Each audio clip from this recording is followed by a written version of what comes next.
Census করতে কি কি কাগজপাতির দরকার হবে, যেমন আধার কার্ড, প্যান কার্ড এবং ভোটার আইডি কার্ড। এই কয়টা কাগজপাতি থাকলেই আপনার সেন্সাস হবে নাকি এর বাহিরেও আরো অন্যান্য কাগজপাতির প্রয়োজন হবে।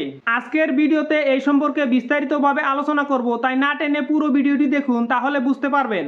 অনেকেরই আধার কার্ডের নাম ভুল আছে, অথবা প্যান কার্ডের নাম ভুল আছে, অথবা ভোটার আইডি কার্ডের নাম ভুল আছে। পুরোপুরি ভুল না থাকলেও স্পেলিং বা বানানের ভুল রয়েছে।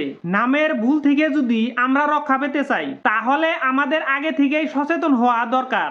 যখন সেন্সাস অফিসার আপনার বাড়িতে যাবে সেন্সাস করার জন্য, তখন আপনার শুদ্ধ থাকার নামের একটি ডকুমেন্ট দিবেন সেন্সাস অফিসারকে, যেন সেন্সাস অফিসার আপনার সেই ডকুমেন্ট দেখে শুদ্ধ করে পরিয়ালের মুরব্বীর নাম লিখতে পারে। কারণ সেন্সাস অফিসার আপনার নামের বানান ভুল করতেই পারে, এটা সাধারণ ব্যাপার।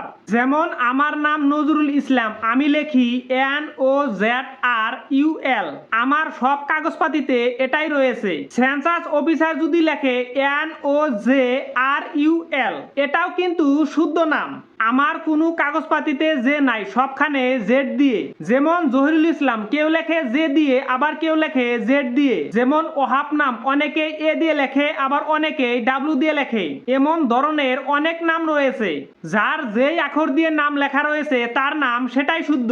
এই জন্য সেন্সাস করতে কাগজপাতির প্রয়োজন আমি মনে করি। আসলেতে সেন্সাস অফিসার যখন আপনার বাড়িতে সেন্সাস করার জন্য যখন যাবে, তখন কোনো কাগজপাতি চাইবে না।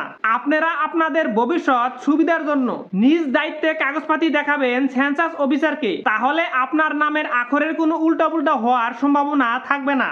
যেনারা পড়াশোনা জানেন তেনারা তেনাদের নামের আখর জানা আছে, তথাপিও যখন পরিয়ালের মুরব্বীর নাম লিখবে সেন্সাস অফিসার, তখন ভালো করে দেখে নিবেন, তারপর ফাইনাল করবেন। আশা করি আপনারা বুঝতে পারছেন কেন সেন্সাসে আপনার কাগজপাতির প্রয়োজন হবে। এই ভিডিওটি দেখে আপনি যেমন জানলেন এবং বুঝলেন, তেমনি অন্যদের জানানোর জন্য এবং বুঝানোর জন্য ভিডিওটি সবাই বেশি বেশি করে শেয়ার করে দিন।